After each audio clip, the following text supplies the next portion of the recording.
From the top of the Big Sable Point Lighthouse, we're 100 feet in the air. I'm Peter Mantane, and with me today is Keeper Dave Dietrich. And we're up here. We're going to give you a virtual tour of the Big Sable Point Lighthouse, and we're really looking forward to having you join us. And we are in the what they call the watch tower, where the keeper would keep watch on the flame at night. And right above us then is our Fresnel lens. And back in 1867, when the tower was built, the Fresnel lens was a third order Fresnel lens. Big Sable Point Lighthouse was built in 1867. It was built 112 feet tall to the top of the spur and the tower. And so we are 100 feet above. And where I'm sitting on the ladder that is in between the watchtower and then the lantern platform where they would service the light. As I was saying about the third order Fresnel lens, there was a third order Fresnel lens that was installed at the top of the pedestal here at Big Sable Point. And you could see that flame 17 miles out into Lake Michigan. What's interesting is that 17 miles is about as far as you could see it anyway because of the curvature of the earth. Right. You always figure it's 20 miles on maximum. Mm-hmm. But yeah, third order lens, that's 3¼ feet wide. Mm-hmm. And 5½ feet tall, so it's a rather large lens. Mm-hmm. Originally, it was supposed to be a fourth order lens. Mm-hmm. And during the Civil War, the lens got waylaid to some other lighthouse, so they had to procure a third order lens for this lighthouse. And it came from France. It's old Augustus Fresnel back in 1820. Invented this lens, and the lenses have been the mainstay for most of the lighthouses on Great Lakes and around the coast of the United States. These are things that helped the keepers keep air flowing into the flame to keep the flame burning. As we said, we had a lard oil flame first, and then a kerosene flame after that as it progressed. And now our lens is electric. We talked about it being a third order lens. That third order lens now has been replaced by a very small plastic lens, which you've seen in the video here. And under that little plastic lens is a little LED light. And the Coast Guard, when they put that in 2015, said that they would see us in 3 years. So it's about a 3-year life. Yeah, thank goodness we don't use lard oil anymore. Right, yes, that's for sure. That oil was difficult to use, and in the wintertime it would get hard, and quite often they'd have to heat it in order to supply the wicks. Originally it was one of those funk lanterns at the top. It was a 3-wick funk lantern, and the wicks were circular in size, and each wick had a separate twick that you could turn to raise it and lower it. So it was used for many years until one of the hydraulic units came in view, and it was similar to a Coleman lantern. They used kerosene, which was very volatile, so they didn't keep the kerosene inside the lighthouse any longer. They had their own oil house outside of the lighthouse. Sure. But that was fairly successful up until it was electrified in 1949. The kerosene type lamp put out quite a candle power. Like most of the Coleman lanterns, however, the mantles were fairly fragile, so they had to be very careful with the mantles. So that eliminated having to bring a lot of oil here when the lighthouse was electrified in '49, with the exception of the fact that the first electrification was produced by a generator Mm-hmm. for almost 10 years until there was a line that came in from Ludington. Sure. To, not only electrify the light, but also the keeper's house. Sure. Because in 49 they didn't even have electricity or running water. They didn't have inside plumbing. They only had outhouses at the time, so it was fairly primitive for that time of the year. As we walk out on the gallery deck walkway, we get a wonderful view of the Nordhaus National Dune Forest in the Ludington State Park. Even though we're near the top of the tower, there is no man-made structures easily visible. This is much like the views seen by the first lighthouse keepers. You will notice an access road which leads to the light. The road was first completed in 1933. Until then, most of the supplies to the lighthouse were brought in by the lighthouse tender ship. Traveling to town is approximately 9 miles to Ludington, so the keepers were isolated. Lou Venanter was assistant keeper at Big Sable from 1912 through 1923 and head keeper from 1923 through 1936. His niece, Dorothy Anderson, had wonderful memories of visiting her aunt and uncle at the light station. She remembers that she and her brother would walk to the Coast Guard station in Ludington. The station manager would call Uncle Lou at the light. Uncle Lou would get in his boat and come and get them both to bring them out to the lighthouse. She also remembers walking to town with her aunt, which was an 18-mile round trip, because her aunt got sick riding in the boat, so her aunt would rather walk than ride the boat to town. Another niece, Annie Fearson, remembers Uncle Lou's Model T Ford with the big balloon tires on it. It would go through the sand like a dune buggy. She did remember one time they got stuck and had to carry supplies from the car through the dunes that day. As we look around the gallery walkway, we can see the original bricks, which are visible here. The steel cladding ends at the bottom of the gallery walkway. There is another work deck walkway above the gallery deck, and we can see the hand grips on the top of the second walkway. This enabled the keeper to hold on to something while cleaning the outside of the windows. The daily routine of the lighthouse keeper wasn't difficult or demanding. Often it was tedious and boring. The light had to be maintained in a constant state of readiness. The keepers had a manual called Instructions to the Light Keepers. In this manual, it said the main responsibility of the keeper was to keep the lamp burning from sunset to sunrise. In addition, they had to clean and polish the lenses, check and fill the oil lamp, dust the framework of the light, and trim the wicks.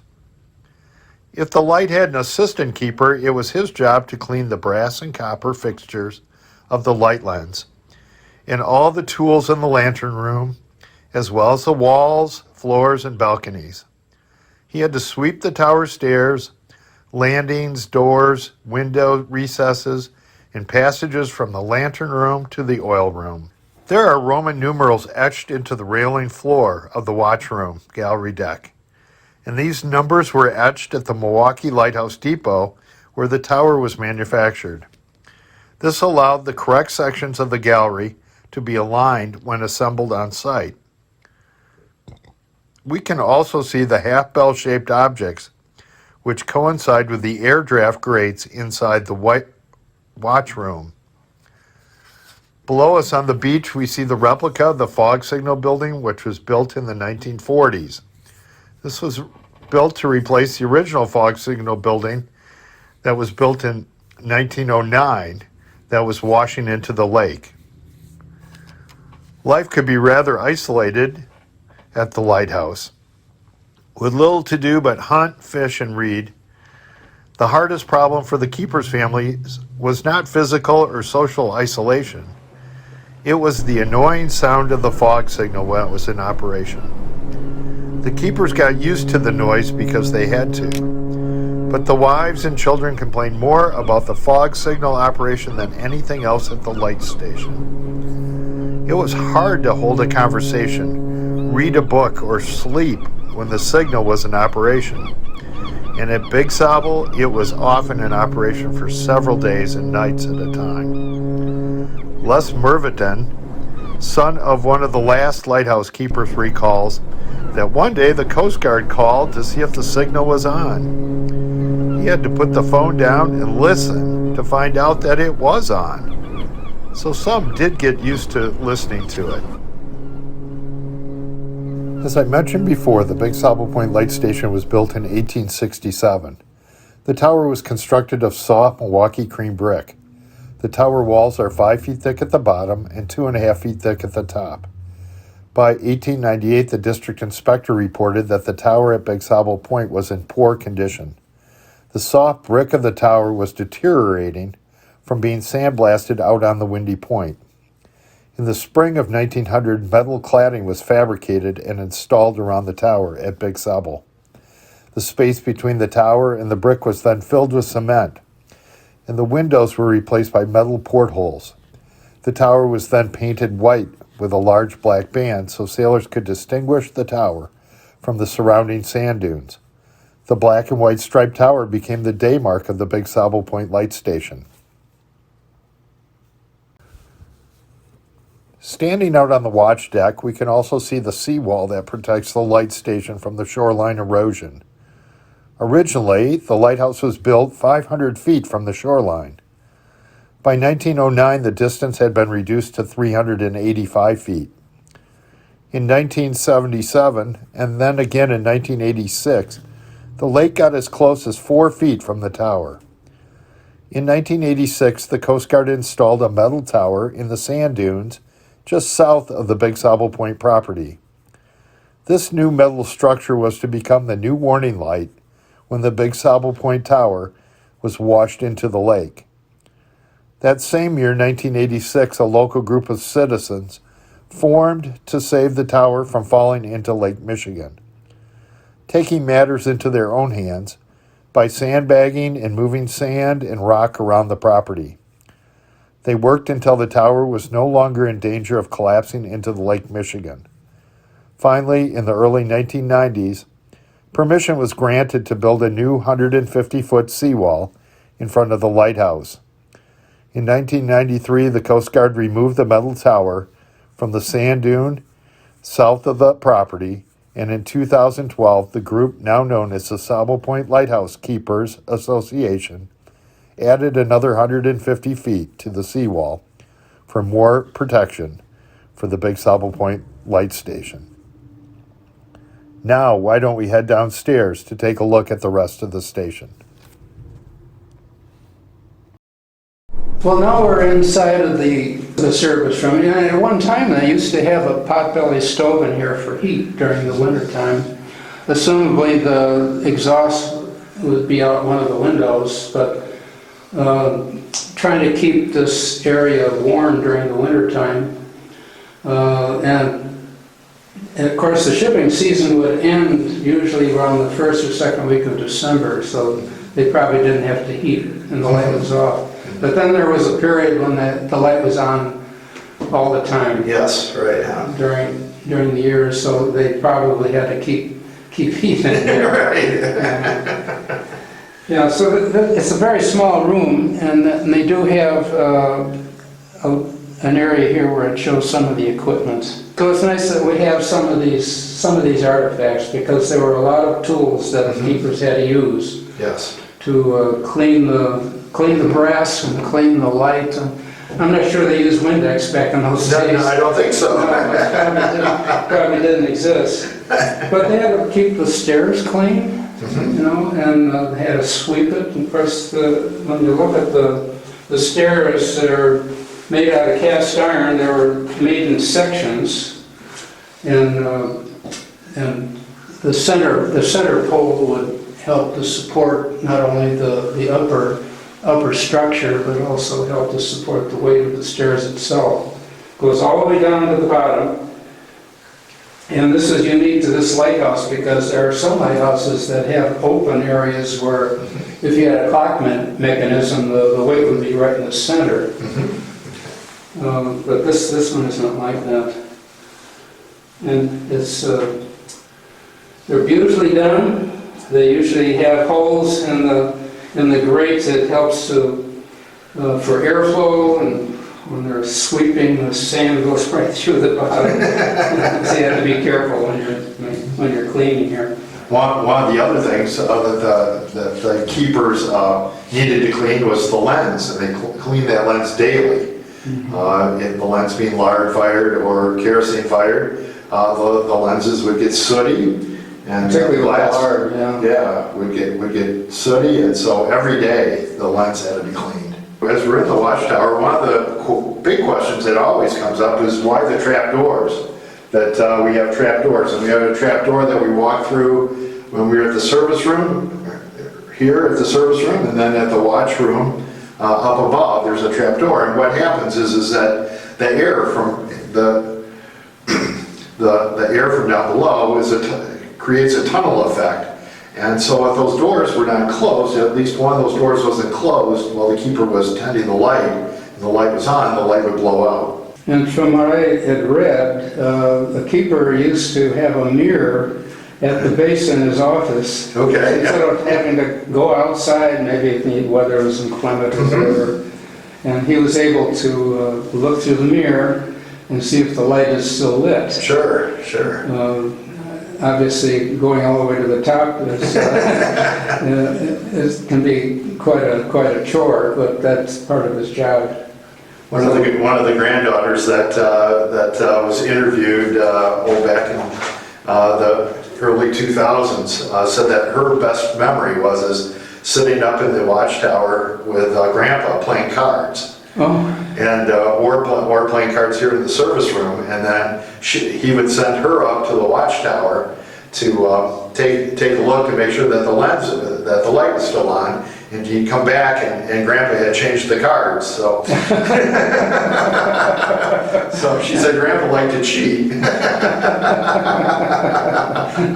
But you're right. The mirror in the cottonwood tree. I've talked to a couple of people about that, and apparently back in the 30s was the first keeper that put the mirror in the tree, in the cottonwood tree, so that he could look out his bedroom window, because that front room was the master bedroom, and he could look out that bedroom window and see if the light was on, or if they were playing cards or something, he'd send one of the kids outside just to look at the mirror to make sure that it was on as well. So, and I had spoke to Henry Varnum, who was his stepson, had visited a couple of years ago, and I asked him about the mirror, and he said, "Oh yeah, my dad had a mirror at Little Sable too."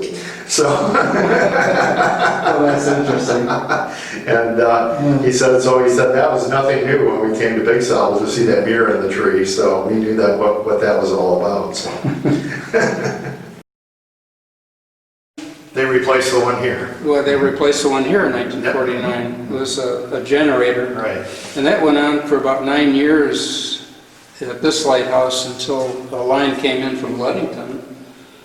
And they had one, I believe it was a 500 watt bulb at the top.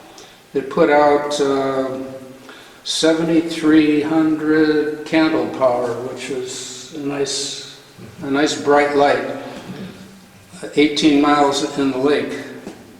And you have to keep in mind that anything past 20 miles you can't see the light anyway because of the curvature of the earth. But having it electrified meant that the keepers were not as important as what they used to do.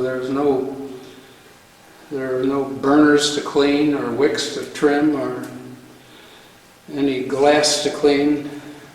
The Fresnel lens didn't have to be polished like it had in the past. So electrification was a great thing, but in one way, and a sad thing in another. Well, this is the lens pedestal, the original one that used to support the third order lens. And of course, that would have been the jewel of this lighthouse. Now it's just a plastic canister, which is not so dramatic when you're up there. I remember holding holding the little photo sensor so the thing would go on. Oh, I see, okay. And then you can do that.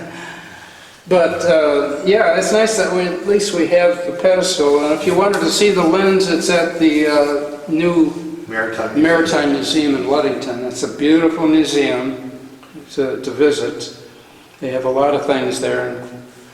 And the lens is Very nicely displayed. nicely displayed, nice and clean, and it really gives you a feel for what it might have looked like if it were at the top of the tower. Welcome to the Big Sable Point Keeper's Quarters. When you come to Big Sable Point, this is the way you will enter. You'll enter through the front door.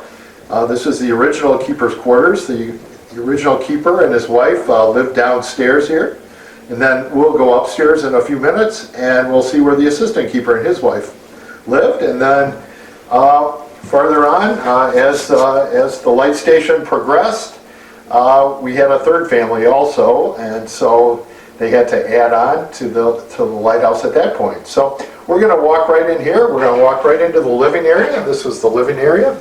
And our first keeper was Alexander Alonzo Hyde, and he was a keeper here at Big Sable. He was the first keeper. He had come and was a farmer in the Mears, Michigan area.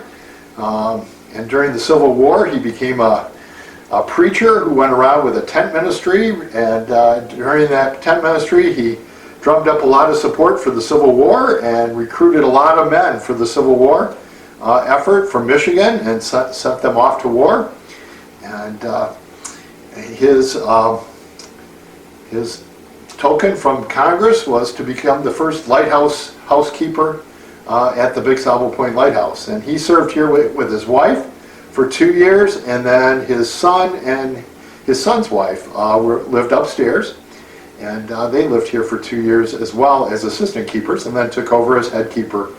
And his son at that point had his wife made assistant keeper so they could have the whole quarters to themselves, and so it was husband and wife as keeper and assistant keeper here. Right where I'm standing is the living room area. It's our gift shop now, and you can see where Mr. Hyde's picture is hanging. You see the block wall, and by that block wall was where the potbelly stove went out, vented out through the chimney there. And so this is a very comfortable living area here. So this is the master bedroom, and we referenced the cottonwood tree that is right outside the window there, which is where they had the mirror, so that reflected whether the light was on or not, so they could look out the bedroom window. Keeper Bird and his wife were very good friends of the Native Americans that inhabited the area here. And in fact, the Native Americans would come and they would sit by the potbelly stove and in fact spread out on the floor on cold nights to keep warm here. Of course, they also brought venison and some of the other game that they had caught, because Keeper Bird's wife apparently was a very good cook, and so they liked the fixings. Keeper Bird and his son had gone into the town of Lincoln, which is before you get to Ludington. It was a logging town, to get supplies. Coming back, the ice had thawed, and they were stopped by the Native Americans, who informed them that the ice was too soft for the wagon, and that if they went over the ice, that they would fall through. And so Keeper Bird said, oh, he credits his life and his son's life to the being saved by the Native Americans. Keeper Bird's wife was a wonderful seamstress. She worked with the Native Americans, teaching them sewing, and so one day she had an apron that all the Native Americans really kind of admired, although it was an apron that had holes in it, and she had put patches over it and to cover the holes. And anyway, one of the ladies came, and she was so excited that she had made an apron that looked just like the keeper's wife's apron. And sure enough, it was the same apron that the young lady had made, and it had patches exactly the same place where Keeper Bird's wife did. From the living area, here is the kitchen area, and again, we use the same chimney in the back. That chimney has not been uncovered yet, but it's the same chimney as before. So the potbelly stove sat over here in this area. Of course, we had our sink area over here. This room off from the hallway, as you come in, ended up being the lighthouse keeper's office, but originally it was the storage room for the lard. And you can see just down the tunnel there that the stairway to the tunnel that connects the house to the tower, and so they had great access to it there. I know Dave had talked about before the library that lighthouse keepers brought in, and so we do have a sample of the library in here, and we have some other artifacts in here. So when you come to visit us, this is one of the rooms that you'll come into. And in our hallway, we have a lot of lighthouse models, and so we also have various lights. The one light that was up in our tower before the LED light, and it was this one. So that came out of our tower upstairs. So this replaced the original Fresnel lens, and then we went to the small one that's up there now. When electricity was brought in, that went underneath the plastic here. And then they rotated to something like this. And the unique thing about this is that if this one burns out, then it automatically switches to the next light so that the keepers don't have to constantly be up there. And so after 6 lights are extinguished, then the keepers would go and change the light bulbs. It went from these light bulbs to the halogen light bulbs. Right. And those 2 lights up there, boy, if they were in the canister, you'd have a bunch of melted plastic. Yes, right, yeah. So that was under the Fresnel lens. Under the Fresnel lens, yeah. As we came up the stairs, this is where the assistant keeper would be. We have 2 bedrooms here originally. Originally over here, we had, this is where the kitchen was originally, and then this is where our living area was. So you can see that it's been reconfigured. It's been reconfigured a couple of different times, but originally, and then it stopped right there at the end of the living room and the kitchen area is where the original assistant keeper's quarters stopped. Now, after the lighthouse was expanded, then this became the upstairs for the keeper. The head keeper and his wife. If they had children or something like that, they would stay up here. In 1949, they finally installed plumbing, and so we have a bathroom back in here. So they made the living area a bedroom and a bathroom. And this is where our keepers stay. This is one of the areas where our keepers stay. So when they come and serve at the lighthouse.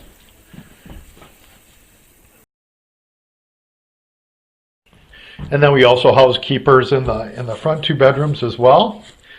One of the last head keepers up here, he had 2 stepsons, and the 2 stepsons, one of their bedrooms was the one we were just in, and then the living area that we have set up as a living area, he said was his bedroom over here, and they kept the front 2 bedrooms for the lighthouse keeper inspector and any other Coast Guard person that would come for inspection and want to stay the night. So they were the guest room up here, so because Mom and Dad still slept downstairs.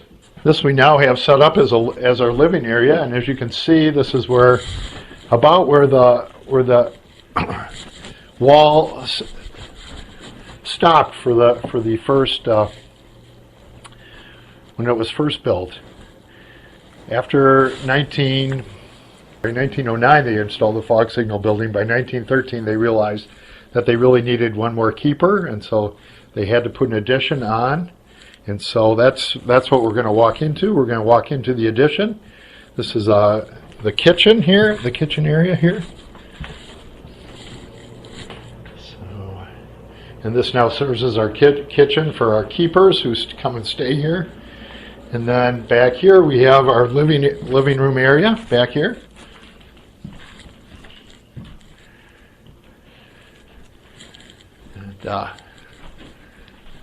And then with our bathroom and bedroom back in here as well. So the fog signal person and his wife would live up here in this half of the house.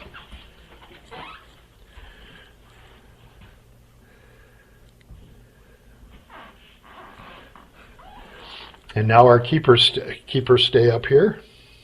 So when you stay here as a keeper, there are 2 living areas for the keepers. We house anywhere from 5 to 8 people. And a lot of fun times are had around the kitchen table playing games and jigsaw puzzles out here in the living areas. And lots of reading gets done on the nice quiet nights that you have out here.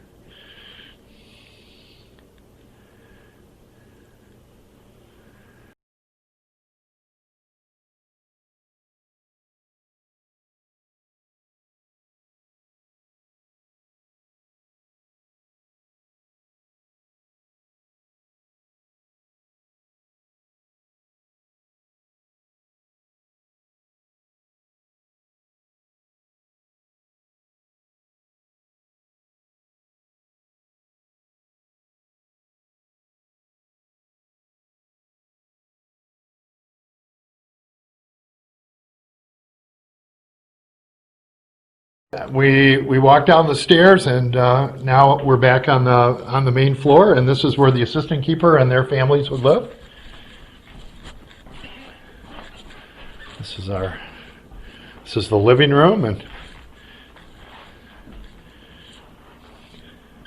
we have a kitchen right off from the living room here. There's beautiful views in the morning. We have our full bathroom at the side here.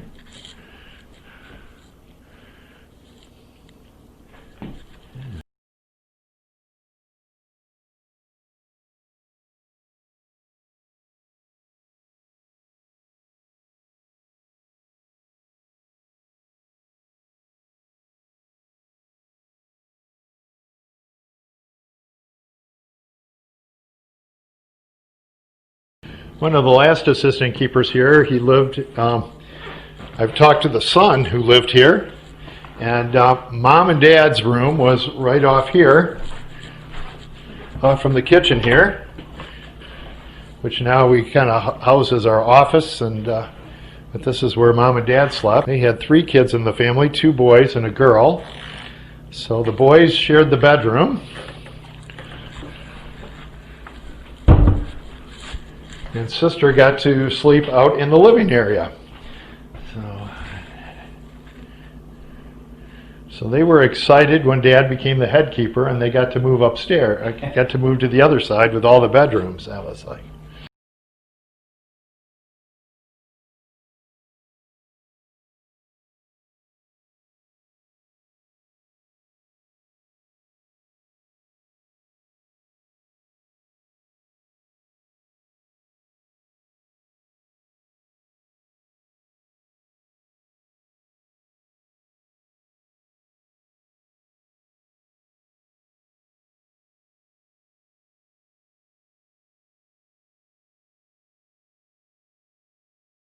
Certainly hope that you've enjoyed your virtual tour of the Big Sable Point Lighthouse. I'm Peter Manting. I'm the Executive Director of the Sable Point Lighthouse Keepers, and Dave Dietrich has been alongside of me as our Lighthouse Keeper today, directing you through this tour. We are closed for the 2020 season, and that's why we're doing our virtual videos, so that you can at least see a little bit of what you missed for 2020.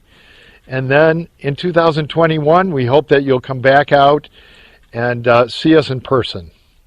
So we have a Keepers program that we hope that you will be able to take advantage of and come and stay with us for 2 weeks out at Big Sable Point Lighthouse and be a volunteer keeper. And so we invite you to check that out as well.